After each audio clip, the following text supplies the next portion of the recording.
ನಿಮ್ಮ ಬಿಡುವಿನ ಸಮಯದಲ್ಲಿ ಕೃತಿಕಾ ಕುಟೀರ ಯೂಟ್ಯೂಬ್ ಚಾನಲ್ ನೋಡ್ತಾ ಇರುವಂತಹ ಎಲ್ಲರಿಗೂ ಕೃತಿಕಾ ಕಡೆಯಿಂದ ವೆಲ್ಕಮ್. ನಾವೆಲ್ಲ ಹೊರಗಡೆ ಓಡಾಡ್ತಿರ್ತೀವಿ. ಇನ್ನು ಅಮ್ಮನಿಗೆ ಮೊಬೈಲ್ ಸ್ವಲ್ಪ ಯೂಸ್ ಮಾಡೋದು ಕಷ್ಟ. ಹಾಗಾಗಿ ಮನೆಗೆ ಲ್ಯಾಂಡ್ಲೈನ್ ಹಾಕ್ಸ್ಬಿಟ್ರೆ ಹೇಗೆ ಅಂತ ಪ್ಲ್ಯಾನ್ ಮಾಡಿದಾಗ ಮನೆಗೇನೋ ಲ್ಯಾಂಡ್ಲೈನ್ ಬಂತು. ಇನ್ನು ಈ ಲ್ಯಾಂಡ್ಲೈನ್ನ ಎಲ್ಲಿಡೋದು ಅಂತ ಯೋಚನೆ ಮಾಡುವಾಗ ಟೀಪಾಯ್ ಮೇಲೆ ಎಲ್ಲಾದರೂ ಇಡೋಣ ಅಂತ ಅಂದರೆ ಮನೆಯಲ್ಲಿ ಪುಟಾಣಿ ಇದ್ದಾಳೆ. ಹೋಗಿ ಬಂದು ಲ್ಯಾಂಡ್ಲೈನ್ನ ಆಟ ಸಾಮಾನು ಮಾಡ್ಕೊಬಿಡ್ತಾಳೆ ಅಂತ ಬೈದಿಂದ ಇದಕ್ಕೊಂದು ಟೇಬಲ್ ಥರದ ಅಂತ ಮನೇಲಿ ಯೋಚನೆ ಮಾಡ್ತಾಯಿದ್ರು. ಹೀಗೆ ಯೋಚನೆ ಮಾಡ್ತಾ ಟೆರೆಸ್ಸಲ್ಲಿ ವಾಕ್ ಮಾಡಬೇಕಾದ್ರೆ ಕಣ್ಣಿಗೆ ಬಿದ್ದಿದ್ದೆ ಈ ಒಂದು ಕಬ್ಬಿಣದ ಪಟ್ಟಿ. ಈ ಪಟ್ಟಿನ ಯಾಕೆ ನಾನು ಲ್ಯಾಂಡ್ಲೈನ್ ಸ್ಟ್ಯಾಂಡ್ ಯಾಕೆ ಮಾಡಬಾರ್ದು ಅಂತ ಯೋಚನೆ ಮಾಡಿ ಶುರು ಮಾಡಿದೆ. ಪಟ್ಟಿನ ಎತ್ಕೊಂಡೆ. ಬಿಳಿ ಪೇಂಟ್ ಮನೇಲೇ ಇತ್ತು. ಸೊ ಪೇಂಟ್ ಮಾಡಿ ಇದಕ್ಕೊಂದು ಬ್ರೌನಿಷ್ ಲುಕ್ ಬರಬೇಕು ಅಂತ ಬ್ರೌನ್ ಕಲರು ಮಾಡೋಕ್ಕೆ ಶುರು ಮಾಡಿದೆ.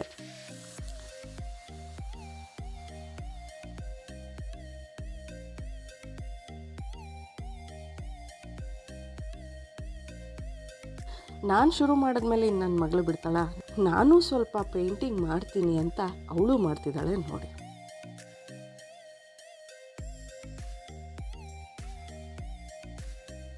ಸೊ ಈ ಥರ ಬ್ರೌನ್ ಪೇಂಟ್ ಮಾಡಿ ಒಣಗಿದ ನಂತರ ಸ್ವಲ್ಪ ಬಾರ್ಡರ್ಗೆ ಲುಕ್ ಕೊಡಬೇಕಲ್ವ ಅಂತ ಹೇಳಿ ಅಲ್ಲೇ ಇದ್ದಿದ್ದಂಥ ನೇಲ್ ಪಾಲಿಷ್ನ ನಾನು ಬಾರ್ಡರ್ಗೆ ಹಾಕಿದ್ದೀನಿ, ಸ್ವಲ್ಪ ಲುಕ್ ಕೊಡಲಿಕ್ಕಷ್ಟೆ. ಸೊ ಈ ಒಂದು ಪೇಂಟ್ ಆದಮೇಲೆ ನೆಕ್ಸ್ಟ್ ಏನು ಮಾಡೋದು ಅಂತ ಹಾಗೆ ತಿರುಗಿದಾಗ ಸೈಡಲ್ಲಿ ಸಿಕ್ಕಿದ್ದು 2 ಡಬ್ಬಗಳು.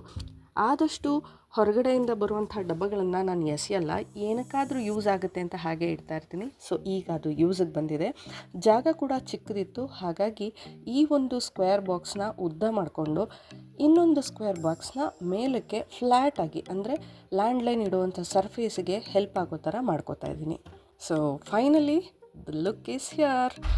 ಸೊ ಹೇಗಿದ್ದ ಒಂದು ಕಬ್ಬಿಣದ ಪೀಸು ಹೇಗಾಗಿದೆ ನೋಡಿ. ಹೋಪ್ ಈ ವಿಡಿಯೋ ನಿಮ್ಮೆಲ್ಲರಿಗೂ ಇಷ್ಟ ಆಗಿದೆ ಅಂತ ಭಾವಿಸ್ತೀನಿ. ನಮ್ಮನೆಗೂ ಆ ಒಂದು ಫರ್ನಿಚರ್ಗೆ ತುಂಬ ಸೂಟ್ ಕೂಡ ಆಗ್ತಾಯಿದೆ ಅಂತ ನನಗಂತೂ ಸಖತ್ ಖುಷಿ ಆಯಿತು. ಸೊ ನನಗೆ ನಾನೇ ಸೆಲ್ಫ್ ಅಪ್ರೈಸ್ ಮಾಡ್ಕೋತಾ ಇದ್ದೀನಿ, ಶಭಾಷ್ ಕೃತಿಕಾ ಅಂತ ಹೇಳಿ ಈ ವಿಡಿಯೋನ ನಿಮ್ಮ ಜೊತೆ ಶೇರ್ ಮಾಡ್ಕೋತಾ ಇದ್ದೀನಿ. ನಿಮಗೂ ಇಷ್ಟ ಆಗಿದೆ ಅಂತಂದರೆ ಪ್ರೀತಿಯಿಂದ ಒಂದು ಲೈಕ್ ಕೊಡಿ. ಹಾಗೆ ಫಸ್ಟ್ ಟೈಮ್ ನಾನು ಕೃತಿಕಾ ಕುಟೀರ ಯೂಟ್ಯೂಬ್ ಚಾನಲ್ ನೋಡ್ತಾ ಇದ್ದರೆ ಪ್ಲೀಸ್ ಸಬ್ಸ್ಕ್ರೈಬ್ ಮಾಡಿ ಅಂತ ಹೇಳ್ತಾ ಮತ್ತೊಂದು ವಿಡಿಯೋದೊಂದಿಗೆ ನಿಮ್ಮ ಮುಂದೆ ಬರ್ತೀನಿ. Until then Krithika is signing off. Take care of yourself and bye.